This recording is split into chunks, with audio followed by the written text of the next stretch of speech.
Hello 啊，又係我啊。咁啊，呢個案例呢，就我諗比較平民啲啦嚇，係啦。屋主啊新買樓啦，咁啊3房2廁1廚嘅，係啦。比較原裝係啦，賣樓賣原裝啊，賣樓賣原裝。咁啊輕裝修主要係水喉為主嘅嚇，因為呢度個樓齡大約係20年到啊，叫佢一嘢冧晒佢咧，又好似有啲痛。咁我哋會掘翻呢條入屋水喉出嚟啦，咁啊之後就會新做嘅啊。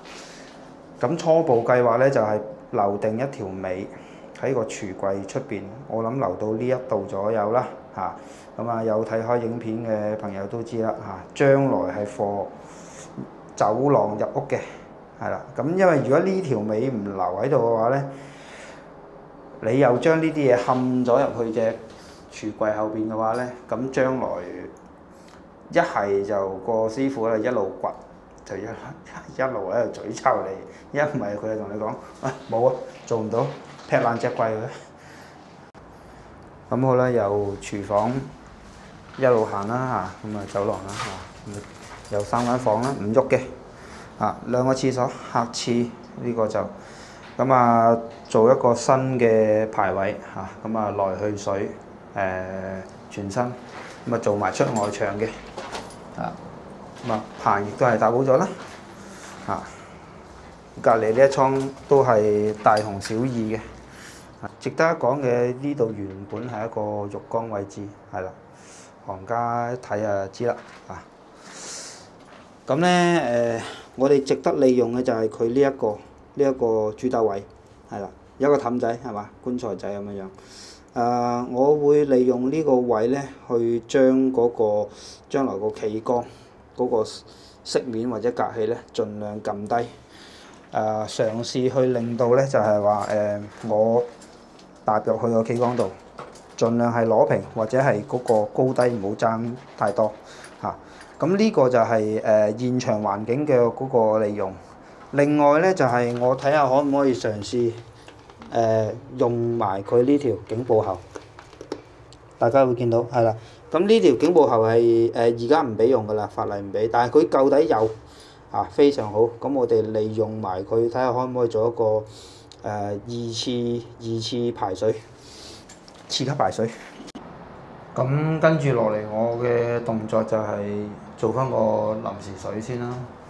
跟住就係度下啲喉點樣去行啦，點樣可以喺一個做啲唔做啲局部裝修嘅情況下，可以完成呢一個報喉啦。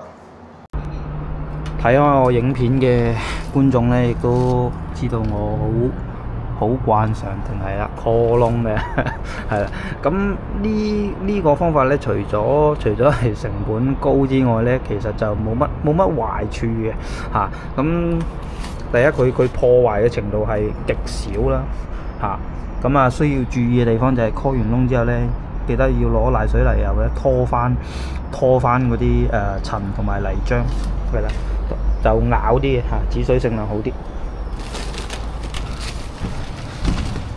嗱，好似呢啲咁樣啦，嗱屎桶啦啊，屎桶啦，係嘛？咁佢嘅破壞程度就極少啊，係嘛？咁就係啦，係比貴咗價錢，但係就功夫慳咗，效果亦都係好嚇，係啦。咁啊，我哋就主要係效果好就得噶啦嚇，價錢呢啲咧就我又唔係好睇嘅。嗱，剛剛所講咧，以前啲浴缸咧有一條警報喉嘅漏水嘅警報啊，就係呢一條啦。咁我哋而家咧做企缸，咁啊硬底啊嘛，用翻佢嚟到做嗰個二次排水，係啦。咁但係呢條咧就打飛機嘅。嗱呢條咧我就剛剛做咗噶啦。咁啊整翻斜佢，整埋嗰個滴水口，係。咁啊嗱，所以咧點解啊地盤佬叫我哋精裝修咧？係我哋就係比別人細心啦。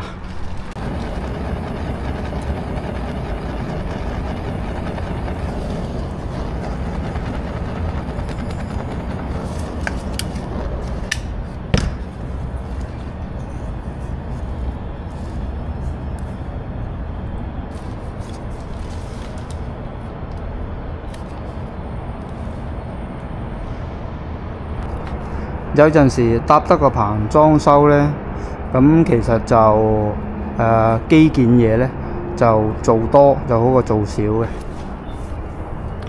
煤氣爐煙通啦，咁其實換嗰隻都唔係話貴嘅啫，不過話功夫啊煩啲。如果要真係認真地去做嘅話，咁首先啦，我哋戒嘅時候咧，隻碟咧就盡量斜嘅，就恐防佢日後咧有水攝到落去啲夾口位嘅時候咧，咁就唔會話攝入屋。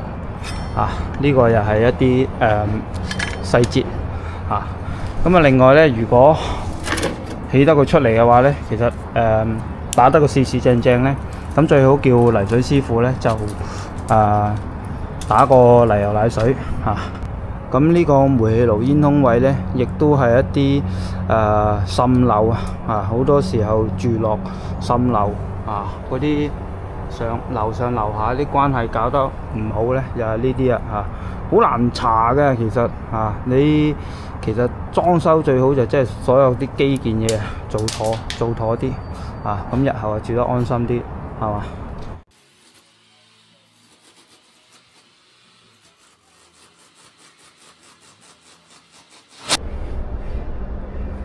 咁雖然話呢間屋啦局部裝修啦，咁其實屋主都好打皮嘅兩個浴室一個廚房，咁都水喉全新嘅，落去水連埋外牆咁煤氣喉咧就當初咧就暫定唔做嘅。咁我哋應承咗咧就係做水喉嘅途中咧幫佢挑翻出嚟睇一睇。咁呢邊未挑，隔離個倉就睇得清楚啦。係啦，咁水喉未做啦呢邊咁煤氣係嘛？見到冷熱水夾住呢條就係煤氣喉啦咁煤氣喉咧一般都會係用啲厚身嘅原水喉。見到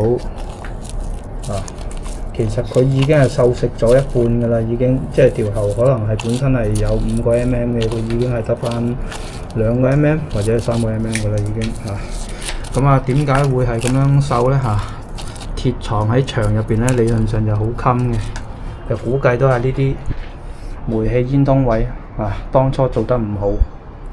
你見到咧，佢塞英泥咧都係塞啲唔塞啲嘅因為我哋打出嚟嘅痕跡都係嘛，咁呢啲就係嗰個問題所在啦。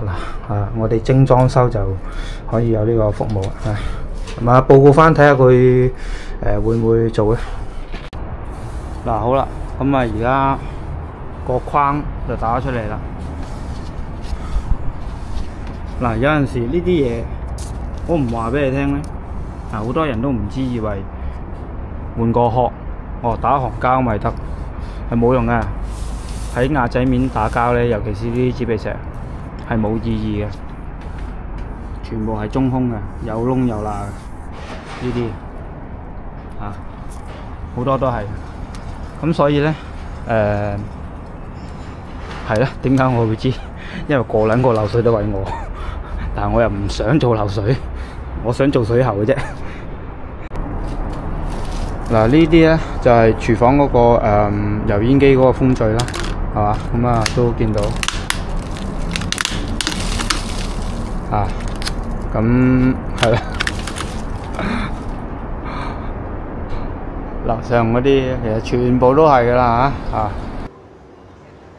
好啦，咁水喉就係啦，差唔多到尾聲啦。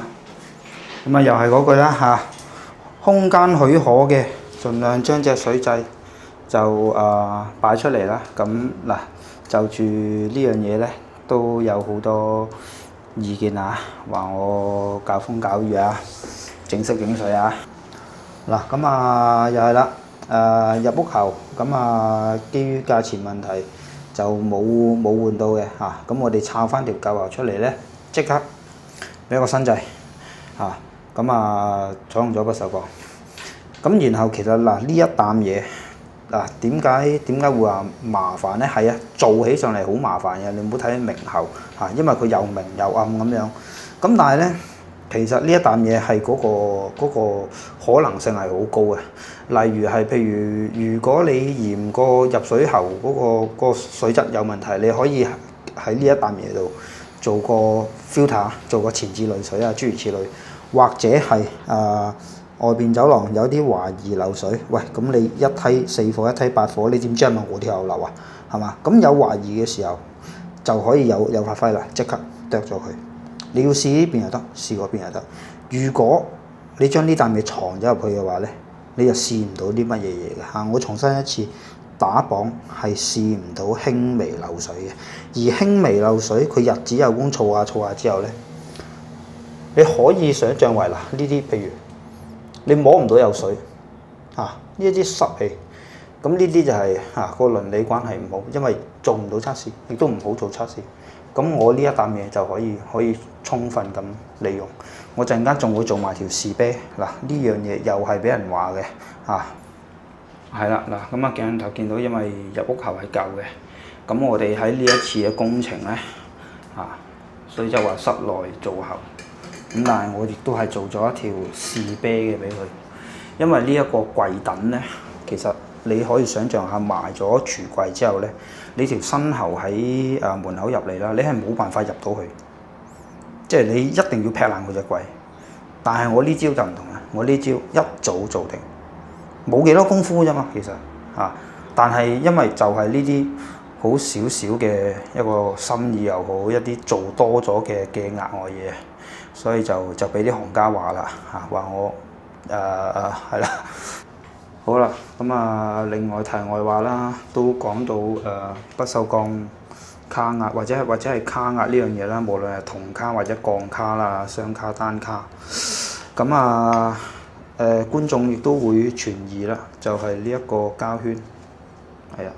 呢個膠圈，因為佢其實係靠一個膠圈去止水嘅啫。哇！咁膠圈係咪有個壽命咧？嗱，呢個如果我哋日後或者再深入去討論嘅時候咧，再去同大家解釋。但係我可以同你講，呢一樣嘢係有個品牌性喺度。好似我咁，我就係啦，我都唔怕講啦，頂級嘅品牌。咁基本上人哋做咗幾廿年 Lepesi。只不過係唔識嘅朋友就認為膠圈係有個壽命，或者膠圈有個存在嘅風險性喺度。咁當然啦，如果你用嘅件個質素係唔好嘅話咧，咁當然會有好危險啦，亦都唔建議藏喉啦嚇。咁但係我自己用咁耐咧，咁因為點講咧，即係你好似你揸緊部法拉利咁樣樣，你冇得去質疑呢一套嘢，係嘛？咁但係如果你要同我講你人哋揸拉利，你又走去買架爛鳩豐田咁樣，你又話架爛鳩豐田有危險，咁梗係有危險啦，大佬啊！你要明白個質素，成個配合。我哋個喉啦，不鏽鋼316L 1.2喉啊，呢條硬過你喺浩魚買嘅不鏽鋼晾衫通。喉啦、件啦同埋鉗頭嘅配合，全部都係 LV 級數嘅，你有咩好質疑人哋啫？係咪？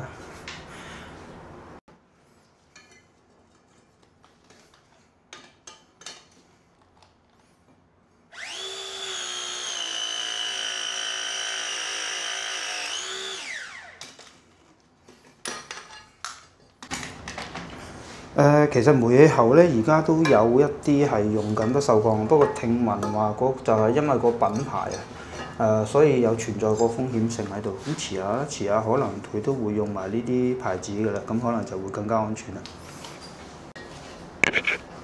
呢條士啤喉咧就冇水嘅，係萬一漏水要新做先至用嘅啫。咁嗰個信心。係大到我唔需要打水落去試壓嘅，呢個就係嗰個信心，冇得講，呢個係一個感覺。就算我自己親手燒呢啲，我都要打水試，而呢一個不需要。見到咁樣嘅套路，都好明顯係嗰啲琺瑯板啊、護牆板、火粒板嗰啲作風啦，係嘛？咁其實喺呢啲地方度咧，做一啲電力裝置嘅加或者改動啊啲咧，咁其實首先唔係話每一個地方咧，你見佢有電到咁啊可以攞得啊，唔係嘅。要搞懂咗佢本身係咩嚟先嘅嚇。其實我哋做任何裝置線路嘅改動咧，我哋都要搞懂咗佢舊嗰套嘢係咩因由先嘅嚇。呢間屋就非常之特別嘅一個作風嚇，跟咗好耐嘅其實。啱啱最霉抌對嗰條咧抌咗，咁啊冇辦法演示俾大家睇嚇。呢個個案咧亦都係非常之好啦。